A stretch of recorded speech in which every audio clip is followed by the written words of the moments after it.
Hey there, I'm Rachel Cunningham, and you're listening to Joyful Love, episode 84. If you're ready to bring joy and connection back to your marriage, stick around. Each week, I give you the tools to up-level your thinking, open your heart, and bring joy and fun back to your relationship. Because it's not enough just to stay married. We want to love being married.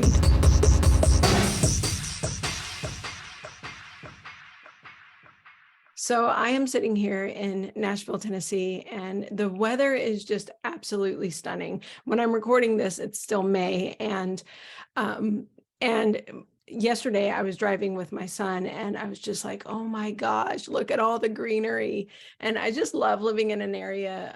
Tennessee is so gorgeous, and when you go outside of Nashville just a little bit, you start to see all the hills and the trees, and it's such a lovely place to live in the spring when everything is just like flourishing and blooming, and it's such a it's a nice change from a few months ago when I felt like every time I went for a walk it was so cloudy and gray, and I was feeling it. I was feeling that winter slump that so many of us get when we don't get that natural sunlight.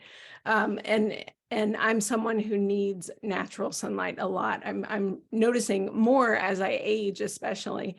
And so anyway, I'm just so thankful that the sun is out. It's perfect weather, and I'm excited to go out of my house this weekend and go for some walks and experience that. I don't know if you guys can hear it right now, but I hear birds chirping outside of my window, and it's just a lovely way to start the weekend with nice weather, right? It makes such a difference sometimes. So, way back in episode 2, I talk about the importance of creating a vision for your marriage. And today I'm going to help you to take some more action on that. You're going to learn some practical questions to ask, and they might not be what you expect. So, they're going to go a little bit deeper than, I want this amount of money in the bank in 10 years, and I want this kind of house. They're going to actually focus on like the heart part of your relationship. And some of you may really have a strong desire for a better marriage. You know that things are not what you want them to be right now. And we live in this society right now where social media feeds us images of what the perfect relationship looks like all the time. You see it over and over and over. And I don't know if I see it way more than most people do, just because I'm a marriage coach on social media, so maybe I see it more than other people do, but I'm thinking, like, if everyone else is seeing all of these types of relationships and all of the perfectly seeming relationships, it can be a lot. It can create a lot of jealousy. It can create a lot of discontentment in your own life if you're constantly seeing a bombardment of the perfect couple out there, right? So we're inundated with this idea of what a happy marriage looks like on social media. And it all seems like they're all having, this so much fun and being lighthearted and looking their absolute best together. And you're either longing for those types of connections with your partner, or you're just so sick of seeing people with seemingly perfect lives, and you want to just punch a wall or or them every time social media feeds you that lie that everything should be rosy and magical all the time in relationships, because you're fully aware that for you and your honey, that's just not true all the time, right? It'd be nice if it were true all the time, but it's probably not. And I want to offer that one of the best things you can do for your relationship is to really let go of the idea that it has to look like anyone else's marriage. And I promise you, all of those perfect posts on Instagram, while yes, they can give us an idea of what fun looks like in a relationship, and some of the things can even be things to aspire to, right? But I promise you, in every single one of those relationships, there is work and intention, and sometimes really difficult conversations behind every single relationship that looks perfect on the outside, right? So let's just agree that we don't want perfect here. The reason we're going to create a vision isn't so that we can be perfect. That we know that that's not even possible. We are human beings who are always in the process of growing and improving and learning. And that means we also make mistakes, right? Mistakes are a natural part of life. Otherwise, we would have nothing to learn. So as we talk about creating a vision for your marriage, that's the first thing I want to put out here, that we're not going for perfect. Okay, we're going for better. We're going for improvement. We're going for learning and growing together. We're going for moving towards something that we can both get on board with. Okay, so we do want to keep growing, though, in our personal lives and in our relationships, right? Even though we're not going for perfect, we absolutely 100% want to have some goals that we can look forward to and continue to grow on and enjoy our lives on our way to those goals. And especially if you're in a place right now where you're feeling disconnected and frustrated and you're just overwhelmed at the end of the night, or even in the morning when you wake up and you're overworked, and you know that if married life and parenting, for those of you who are parents, if those things are going to be something that you want to choose and enjoy for the long haul, if you want to choose being married to your person forever, you know that something needs to change in the way that you approach life. And something needs to change in the way that you relate with your partner. And you often hope that there is a better tomorrow, right? Your brain is like, oh, I hope we get better. I hope this is just a phase. I hope that we can learn how to figure this out, right? But you're just not sure how that can all work with your unique dynamics, two different personalities, your different goals, your different desires, right? Your different needs. So a lot of times that hope starts to dwindle. If you have so many differences and yet you want so much better, a lot of times that hope starts to dwindle. And because there's this gap between where you are now in your relationship and where you want to be, you're not even sure where to start. So before we understand what to do in that gap of between where you are now and between where you want to be, it's so important to know exactly what you want, right? Not what you have to have, what you need, but actually what you want. What is your soul craving for the future of your relationship? And this is where we create a vision. Creating a vision for what you want in life and understanding why you want it is so important. It's important to create a vision for yourself. If you just look at your body, right? If you're like, oh, I'm getting older, I'm 45, so I'm constantly thinking about my body right now as it has all these aches and pains. And so I'm constantly thinking, how do I continue to improve? How do I get more flexible? How do I build more strength? Right. And I'm thinking about those steps because I have this future vision of myself of being strong and healthy as I age. Right. So it's important in your body, in your health. It's important in the kind of career you want. Right. If you're an entrepreneur and you're growing a business, it's important to say, where am I going? Instead of just doing the mundane every single day and going, okay, here we are again. Let me just show up to work. It's important to create a vision for your job so that you actually know where you're going. So it's not just your health and your job, though, that are important to create a vision on. You want to do that with your relationship too. So when is the last time, if ever, you sat down alone and said, hey, this is what I want in my relationship, and this is why I want it? I don't think I did this, honestly, for most of my life, right? For most of my married life, I didn't actually sit down and say, what do we want in the future? What do I want for our relationship? How do I want us to grow together? How do I want us to support each other in the future?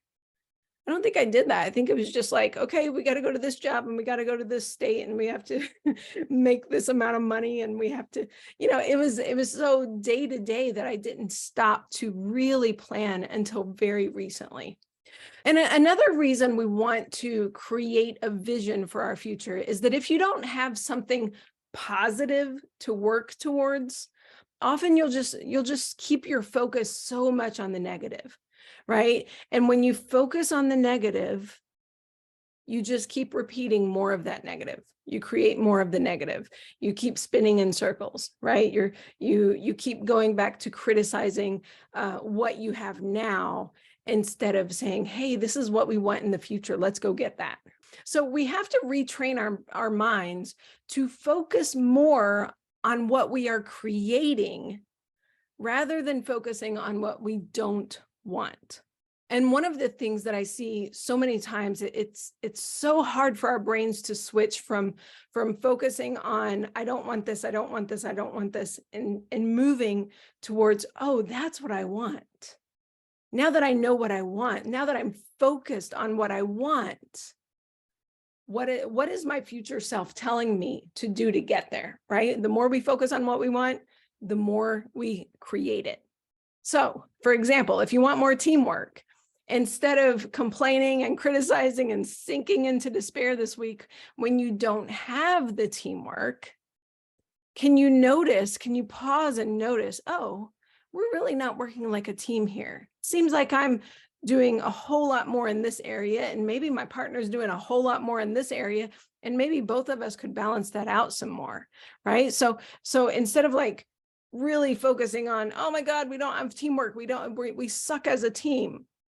He's doing this, he doesn't care, I'm doing this, I'm bad at asking, I'm a perfectionist, I'm doing it all, and he doesn't care at all, so I have to do it all these things that go through our minds, right? Instead, what if you were to pause and say, okay, if in 6 months we are going to have better teamwork, and you start to really believe that, then you start saying, okay, future self, what is one small step that we can take today to help us get there?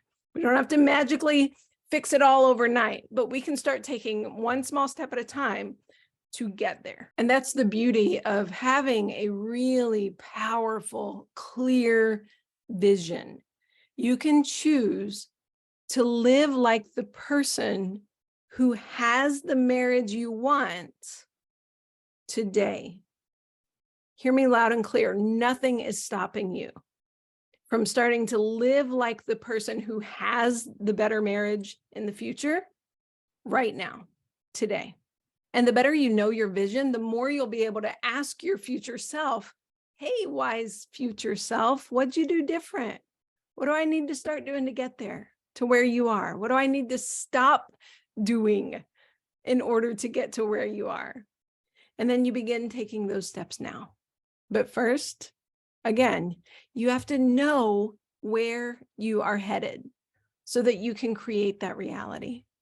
So let's get started creating this vision today. I'm going to give you 5 questions to ask yourself and possibly your partner if you want to bring them into this.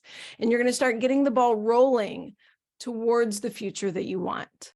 Okay, so the first question is, how do you want to feel? In other words, what emotions do you want to feel when you're around your partner? And I want you to get descriptive and have fun with this, right? Do you want to feel at peace? Do you want to feel joyful? Do you want to feel safe? Do you want to feel loving? Do you want to feel grateful? And why do you want these things? My simple answer for myself is because life is really fucking hard and in so many aspects, right? And I want my relationship to be mostly stress-free. Notice that I said mostly there because there are obvious times that are going to come up with 2 different brains where we're going to have some difficult discussions and we're going to have to make some hard decisions together, right? There's a natural amount of stress that goes into life and in any relationship. But for the most part, I personally want my relationship to be a safe place where I can share my feelings, where I can be vulnerable, where I can express my needs and desires and be met with love and compassion. Now, those might be your desires too, or you may have something different for your relationship. Remember, nobody's relationship has to look the same. Nobody's. And you may have other things in your relationship that you want to prioritize, and that is fine. So what do you want? What do you want to feel when you're around your partner? What emotions do you want to feel when they walk in the door? What emotions do you want to feel when you're in the kitchen together and you're both, in each other's way making breakfast, right? What do you want to feel during those times? What do you want to feel when you roll over and see your partner in bed? What do you want to feel when you're on vacation together? What do you want to feel like when you're at the end of a hard day? When your partner comes into the room, right? I want you to just ask that, like, start dreaming, start getting in touch with actually what you want, not what you have, not what other people have, but what do you want? Okay. Number 2, who do you want to be when you're around your partner? This is such a fantastic question that I don't think I've heard anyone else ask, but who do you want to be when you're around your partner? In other words, what kind of partner do you want to be? How do you want to show up? How are you going to let your true self shine? If you're having a hard time with this one, this is a really great time to ask yourself what kind of partner you want. Sometimes that's easier, and a lot of times it's the same thing. So for example, if I want a partner who listens, am I the partner that listens? I want to be a partner that listens. I want to be a partner who actively listens, who engages, who doesn't look at my phone all the time. That's something I'm working on. But that's the partner I want to be. And you can get specific here and ask yourself, am I kind? Do I look at my partner and see their beauty? Do I want to be that kind of partner? Do I want to be kind? Do I want to see my partner's beauty? Am I critical? Do I want to be critical, or do I want to be accepting? Am I supportive, even when it's scary?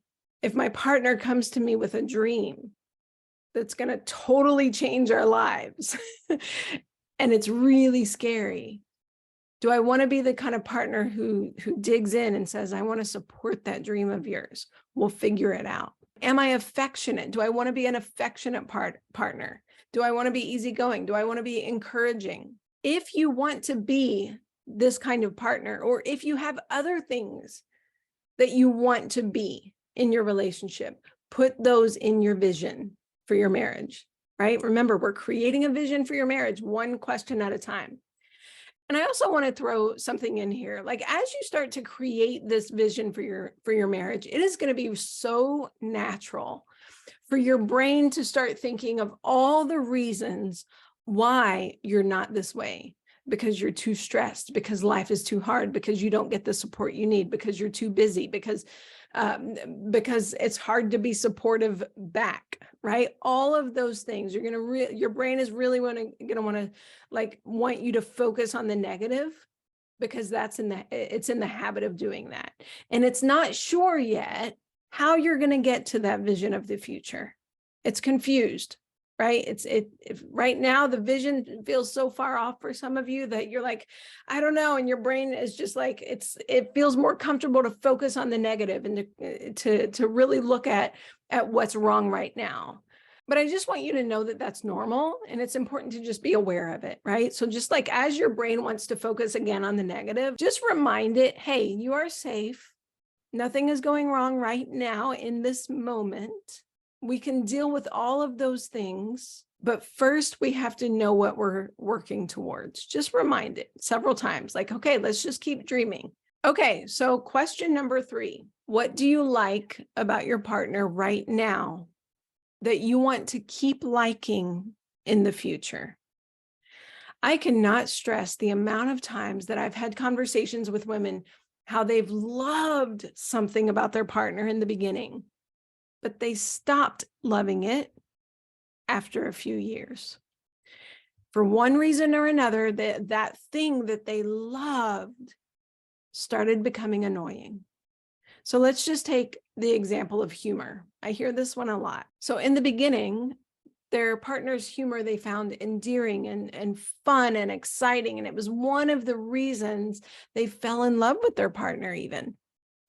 And then after a few things in life came along that required an extra dose of adulting and planning, the humor became less enjoyable. The humor became irritating. And then you became critical and and frustrated at the humor. And you started wondering, will my partner ever grow up? So this is just one of those things that you could love in the beginning, but you become irritated with over time. And I want to offer for this specific one, there are really great reasons for your partner to keep their humor, even if it shifts to the most ridiculous dad jokes that you don't find funny at all. You want to, but the point is, like, you want to keep valuing the humor that your partner brings to the relationship. You want your partner to know that you value it. You don't want to diminish it or knock it down, right? It's a beautiful gift to find humor in many situations. And if your partner has that and you're irritated with it, why don't you put that in your vision that you would like to start appreciating their humor again? And then, if there's other things in your relationship, maybe your partner is very serious and you actually really appreciated that in the beginning. You liked how mature they were, how thoughtful they were, how much they planned, how together they were. And maybe now it feels irritating because it feels too rigid. Right? So, I mean, whatever your partner is, like, ask yourself, what did I appreciate in the beginning? And what even are some things that I appreciate now that I still want to keep appreciating in the future? That's so important to know. And I think it's important to write it down and then read it again in 5 years, right? Okay. Number 4 is every bit as important. So this question is very similar, but it's about yourself. What do you like about yourself right now? Or what did you like about yourself in the past that you want to honor and keep for the future? This is an important one for moms to ask because, we've all heard and we've all felt that that slowly slipping away from even knowing ourselves after all of our attention starts to be 100% on our kids. Right? So I think this is a really important one to ask. Like, what do I love about myself right now? Do you play music? Do you paint?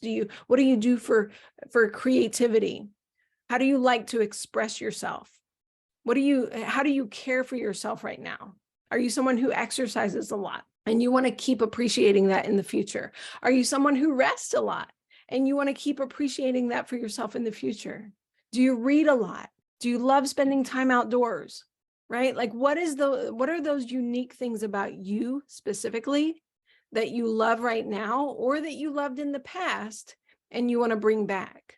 Right? That's important. So write that down in your vision for yourself, right? Who are you as a woman before you are a wife and mother? And ask yourself, how do I continue to nurture those things in the future? I want those things in the future, right? So write that down in your vision. And if you are in a place where you feel like you've totally lost yourself and you're like, I don't even, I've already lost myself in being a wife and mother already, and I can't even think about what I like, right? Like, first of all, I just want to give you a big virtual hug right now and tell you that you are not alone. I have been there, and every one of my clients has been there before. It's one of the things I work on my clients with. Like, what have they just fallen into and they've lost themselves, right? So start here. Ask yourself what you used to like doing. And is that something that you would like to bring back? Or even just asking yourself, if I could do anything I want, if I could pursue anything I want, if I could express myself in any way that I wanted to, what would that be? What would you say? What would you begin welcoming in your life if you could? In the future, do you want to say, you know what, I am totally a person. I am a woman who cares for her mind, her body, and her spirit. Do you want to be able to say, I'm a person who is kind and sees the good in others? Do you want to say, I'm a person who paints or sings or dances or reads or works or saves money or cooks or, fill in your own blank here. Who do you want to be? What do you want in the future? What is that unique thing that you want to do, to either start doing or keep doing, even as a married woman or a mother? It's important to know what you value about yourself and what you want for yourself. Put those personal desires into your marriage vision. They deserve to be there, okay? A relationship is two people. Both people have unique expressions of themselves. It's important to want to encourage that unique expression in your partner, and it's important to encourage that unique expression in yourself. Okay, the last one, number 5. What do you want differently for the future? This is where you get to be really honest and ask yourself, what things do you want to change so that you and your partner can feel seen and heard and cared for? Remember, every single human on this planet, they just want to feel seen and heard and loved. So what things need to change in your relationship so that you can both start feeling that way more? So maybe you argue a lot. Maybe you do everything and you don't ask for help enough. Maybe you're a people pleaser. Maybe you don't really listen that well to each other. Maybe you don't plan your money well together and you're just spending, and you don't know where it's going, and you have some stress around money. Or maybe you don't see eye to eye with money together. Maybe one of you is a saver and one of you is a spender, and you don't see eye to eye yet. Do you want to do that? Do you want to see eye to eye with your money? Do you want to take breaks and enjoy your lives together? Do you want to take regular dates, right? Like, do we want to have a date night once a week in the future? Do you intentionally respect each other's thoughts and opinions? Do you want more sex? Or do you want to enjoy sex more and see it as pleasurable instead of seeing sex like a chore that you need to check off your to-do list? Right? These are the kind of changes that I want you to take a serious look at and say, yes, I want to make a change in this area. Those need to go in your vision. And also, in addition to these positive changes, ask yourself what sounds like fun for the future, right? Do you want to travel? Do you want to be a couple who travels? What kind of home do you want to create in the next 5, 10, 15 years? Do you want to start a business or change careers? Heck, do you want to sell everything you own and buy a Sprinter van and go travel the country? Whatever it is, like, allow yourself to dream, allow your soul to speak here. Your brain is going to want to just think about all the safe things to do.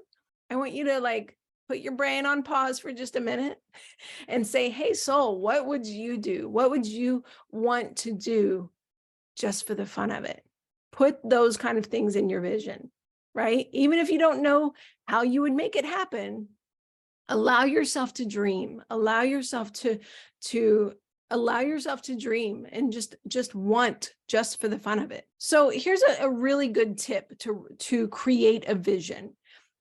Don't write in negative terms, write in positive terms. So for example, instead of saying, we don't yell at each other in the future, I want you to flip that and say, we respect each other's opinions and we speak kindly to each other, right? This is a great time, as you're creating your vision for your future, it's a great time to practice thinking in those positive terms. Even writing down, we don't yell at each other, gives you an immediate feeling of, oh shit, we're not there yet, right? A little bit of discouragement or you might even be saying, oh, I can't believe how much we yell at each other. And you're focusing again on the negative. But imagining a future where you respect each other's opinions and you speak kindly to each other, just like wording it that way gives you an immediate boost that makes you want to start doing that right now. Okay, so go back and listen to this again. Write down the questions. These 5 questions are your areas to focus on to start creating that vision that you want for your future relationship. And the more you focus on how you want to feel and who you want to be, the more you will move towards that reality. Again, if you focus on the negative, you're going to create more negative. If you keep your eyes focused on the future that you are purposefully creating, that you've taken the time to dream up, you're going to be more likely to move towards that vision and open your eyes to the steps that you need to take to get there. Okay, I also want to just throw out here that you can also ask your partner these questions. This is a great opportunity to really come together and to dream together. You might have fun with this. You might discover new things about each other that you didn't even realize. They can answer these questions on their own, or you can do it together. And then you can look at them together. Where are you on the same page? Do any of their answers surprise you? Do any of your answers surprise them? Are there any sticking points where you're like, oh my gosh, I would never do that? So this just happened the other day. My husband and I, we often talk about like where we want to live as we age and stuff. And my husband, was talking about like maybe wanting to live in a little condo somewhere like downtown that's really walkable. And although I envision that as being something really great, there's also a little bit of a hesitancy in me that's like, but I really like having a large yard. I really like having space. I really like having a lot of greenery around me. So living in a condo downtown, I might not want that 100% of the time, right? So those are things that we get to talk about and navigate as we move towards our future. And that's okay. We love each other. We adore each other. And we know that like whatever we choose is going to be okay because we're going to intentionally honor and respect each other's opinions as we get there. So if there's something that's different about your visions, that's okay. Slow the process down, open up to curiosity, and welcome a lot of compassion with where you're at now and where you want to be, right? And then just allow yourselves to keep dreaming together and get excited about creating this future together. And for those of you whose partners are like, kind of checked out right now and they don't want to do it, or maybe you're catching them on a bad week and they don't want to do this right now, that's okay, right? That's okay for now anyway. We can begin with you. I want to remind you of that. There's so much power in doing this work on your own if you need to at first, okay? Okay, so now that you have a clear vision, you might be wondering, okay, this is great. It's kind of exciting, but I'm a little bit nervous. How do I create this? And it might start to feel exhausting just thinking about it. And your brain is just like, oh, it's so much more comfortable thinking about the negative, right? So you want to stay married. You know that, right? Otherwise, you probably wouldn't be listening to this podcast. You'd be listening to a divorce podcast. So you know you want to stay married. You know you love each other, and they're actually a pretty good guy or girl, and yet you know it needs to be much better than it is now. So you want more connection, you want more friendship, you want more time to relax, and yes, you even want more sexy times. You want to support each other. You want to start moving towards that vision. You're like, okay, I made the vision. How do I move towards it? Is it too much to ask? Is this vision of a beautiful relationship where you are both supporting each other and creating a life that you love living, is it too much to ask? I want to offer that no, it is not. It is not too much to ask for the relationship that you want. You deserve to create a vision for your marriage, and you deserve to have it. So if you feel stuck on how to move forward and not just have this beautiful vision that you've created be a pipe dream, sometimes it's important to up level. What do I mean by up level? I mean plain and simple to go ask for help from an expert, someone who understands and who has studied relationship dynamics and knows how to help you implement change and growth consistently so that you can reach the vision that you want. A coach can help you to uncover the blind spots and almost like removing the blinders so that you can see a full picture, so that you can understand your partner more, so that you can understand your dynamics more. And it's so important to see that full perspective so that you can make these changes with more clarity and ease and confidence. Sometimes our own self-criticism or our own criticism towards our partners is so big that our brains need extra help from someone else to see a clear path to the other side. And if that sounds like you, I want you to know that you are worth the time and investment in coaching. Your marriage is worth investing in. It's worth the time, and it's worth the money, and it's worth the intention to give it. So if that sounds like you, I just invite you to book a free consultation with me. That first call is totally free. And I'll show you how coaching can help you reach the vision that you've created today with more joy and connection. That's what I have for you all today. You are lovely. You are worthy of immense love. Can you please hear that again? You are worthy of immense love. And I want you to know this too. You have the capacity within you to love really big. Okay, if you need help knowing how to live into any of these things, let's talk. Okay, you can go to Rachel, spelled with an AEL, rachelcunningham.com/work with me to schedule a free consultation. All right, I'll see y'all next time. Thanks for listening to Joyful Love. If you'd like to know more about my work, come visit me at rachelcunningham.com. That's Rachel, spelled with an AEL, Cunningham.com.